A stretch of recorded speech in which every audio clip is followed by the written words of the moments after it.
Last week, we spent the entire 20 minutes talking about the importance of relationships over results. And so my question to you may be, how come, if that's so vitally important, do we spend so much of our time jumping right into a conversation?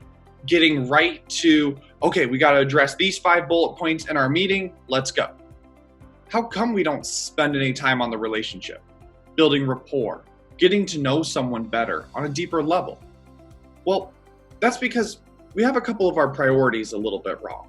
And so we're going to talk about that today, and then talk about some of the tips that we can use to really start to build more rapport in each conversation you're in every meeting you're in, and with all the people you work with. And so we're going to talk about each of those steps here. But first and foremost, I think that as we work in the workplace, we always seem to be strapped for time, right? There's just never enough time in the day. But is that the truth? Do we still have time? Or maybe it's more about our priorities. And oftentimes, nowadays in society, the workplace, our priorities get mixed up when it comes to relationships over results. We start to be driven so much by statistics, by data, by productivity, by satisfaction scores, that we forget, wow, those relationships matter a lot. So instead of just going into a conversation and addressing the statistical data about someone's productivity, sales, quotas, when we start with the relationship, we start building some of that rapport, we're able to communicate actually much more openly about these other things in the future. So we'll learn more about that.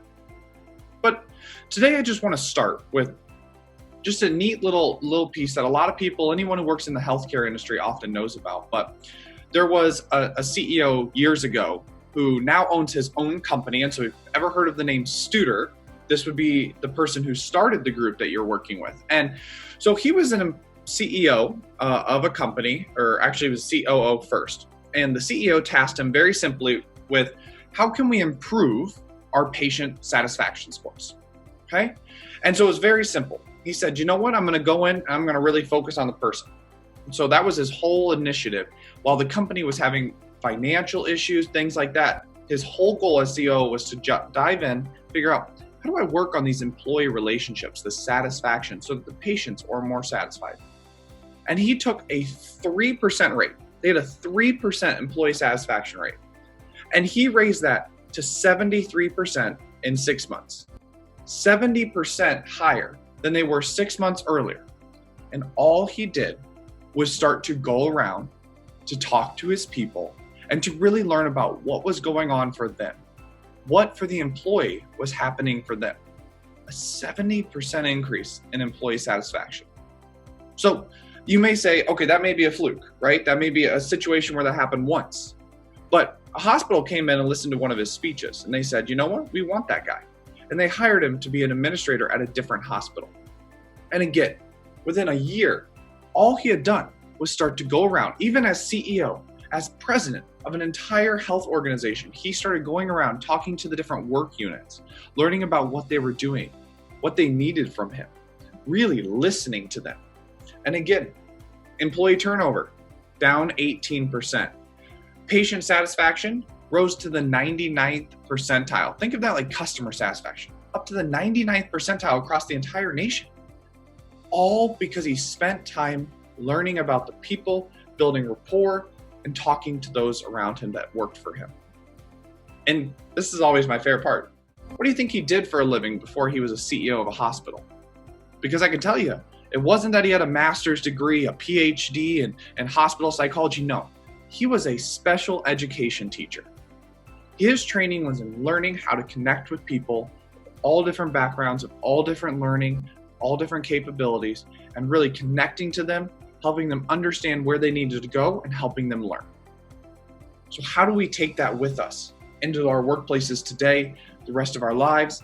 It's about understanding that relationship building rapport is one of the most vital, important things that you can do to make your employees feel valued, cared for, and really a part of your organization.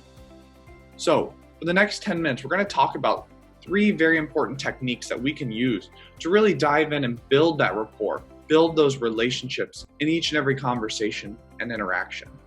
So I'm going to share my screen here. And the first and foremost is actually what I always think is the most vital, the most important one you got to start with, because if you can't get past this one, then we can't get to any of our other techniques. And so the first technique is to slow down. And that is so hard. So hard in our workplaces is just to slow down, to take a breath, to remember that there is a priority, that relationships are so very important. And so I just want to show you this little graph because I always think it's so interesting. It's talking about what does the average workday look like for someone between 26 and 54 who has children. And if you look at your workday, right, it says 8.6 hours of working, 7.6 of sleeping, and it continues on with all of the other things you do. And if we sit down and we look at this list here, we think to ourselves, holy moly, where do I have time to slow down? Am I supposed to sleep less? I can't work less. Do I not eat or drink? And so on and so forth down our list. But what I would challenge you to think about is, if you're looking at this list, looking for where are those 30 minutes a day that I can spend building rapport, building relationships, talking to people, I challenge you to think not only about the time management, but instead about our priority management. What is most important? And so as I bring you back, that's what I want you to think about.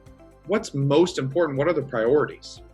And so my example here today to share is I actually had the chance to talk to a director of emergency preparedness for a large hospital.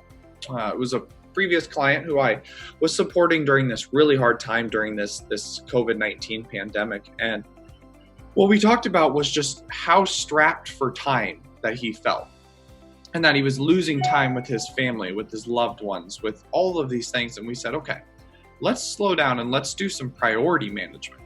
And so we sat down and prioritized and walked through all of the priorities, the things that were most important right now, and helped make a list off of that. And what he found out was there were multiple things a day that he was doing that, with what was going on right now, they weren't a priority. They were things that he could put off, he could delegate, he could ask for support from. And so as we fixed this list, the next week I followed up and he was spending 30 minutes a week just sitting in his office with the door closed, just brainstorming, thinking. And he said, this is the most relaxing time that I have. And so when we look at time management, when we look at slowing down, just remember that it's not always about feeling that you have enough time in the day. It's understanding what are the priorities. And if you really, truly value your relationships, building rapport with your team members, you'll make time for it. Much like our example earlier. Yes, the CEO of a hospital has a lot to do. And yet, Studer took the time to go to the working units and to talk with them. So it can be done. It's what do you prioritize? Moving forward, number 2 is always a difficult one for us. It's not the listening part that's difficult, it's the second part. So this one is listen with an ear for helping someone else.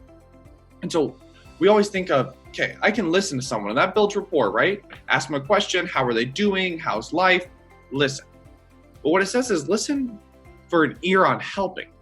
And what that does is it builds a real relationship, and understanding that if they're talking and there's something you can do to offer some support, grab something off their plate, finish up something that just has been weighing on their mind, or even just check in later, see how they're doing. Maybe it was something with their family, with their children. And you could just check in a week later and say, hey, how's that going? How are you doing? Is there anything we can do here that I can do for you? You'll find that listening with an ear on helping is what builds the relationship. So listening is about, okay, I'm going to listen to what they have to say, but it's about how do we build the relationship? And so what I would challenge you to think about is, if you're not somebody who's really great at this, there are just people who are, they listen for it, they remember it, and they're able to do it. But if that's not you, that's okay. But this is what I would challenge you to do. Grab a little pad, a little notepad, and make notes. When you're done talking to somebody, if they had something that you thought, you know what, I should remember that, jot a little note down for yourself. Go through that once a week. Just jot through your notes and go, oh, hey, that person told me about that. Let me follow up with them. The impact it will have on your relationships will be exponential. So what I would challenge you to do is really look for that hearing part, right? What can you help with? And as a bonus, this one isn't even the third technique, this is just a bonus. I want you to think about the whole concept of quid pro quo. It's something that as society we start to live by, right? And it's very simple. I'm gonna share this little screen here. Quid pro quo, right, by definition, is something exchanged for something else. Now, think about this in the workplace, right? I'll help you with this project if you help me with this.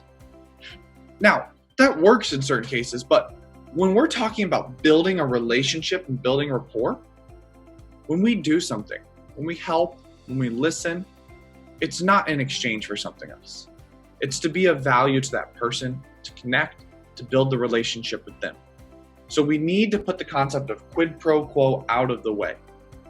We are not building relationships on quid pro quo.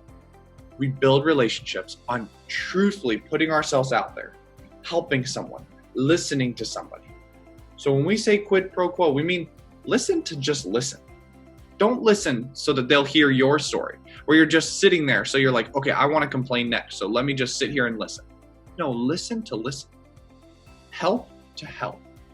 Don't help because you hope that they'll jump in and help you with your project. Just help because it's the right thing to do to build the relationship, to build the rapport. So remember, to listen with an ear on helping, right? Helping the person through whatever it is that they're dealing with. And the third and final piece here is to validate the other person, right? Through your interest or your thoughtfulness. So what that means is it's about, when you really listen, it's about going, oh, and being able to back brief them, right? Talk about what they just talked about. Show an interest in what they're sharing about. So if you're able to joke, talk about something, that they have a personal interest in, if it's something that's interesting to you, be authentic about it. If it's not, that's okay. Don't try to fake authenticity around interest. Just be there, be compassionate, be thoughtful about what they have to say. And then your thoughtfulness really does come later. And that's where you really validate someone. That's where you validate their thoughts, their ideas, their beliefs, their interests, is in your thoughtfulness later. And so I have to share this, and it might be 10:30 in the morning that you're on this, so I apologize if it makes you a little bit hungry. But when we look at these donuts, it reminds me of a piece we're doing right now, where in this COVID-19 pandemic, we're stuck with a lot of virtual work. Now, beautiful work just like this, where we're able to see and interact better than ever before. But it's still just not quite as personal as in person. So somebody who has to fill out a feedback form for us during one of our training sessions. We have a 6-part series we're doing with them, and they have to fill it out. And one of them is the training space comfortable? And we knew this one would be a challenge since everything's happening virtually, but I've been really taking note of that. And so one person wrote down, check no, and wrote, coffee and donuts would be great. And so I have on my list for the very last session to make sure that I send them a box of donuts so that they can share donuts together as a group with us that very last time. And all we're doing is creating thoughtfulness of, I remember this. I even jotted it in my notebook so I wouldn't forget. And it's about the thoughtfulness of really listening to somebody, figuring out what it is they need, and how can I follow up, which is really that validation. And so that person's going to know that they were heard, that when they took the time to fill out the feedback, it was heard and cared for. And so that's my challenge to you today.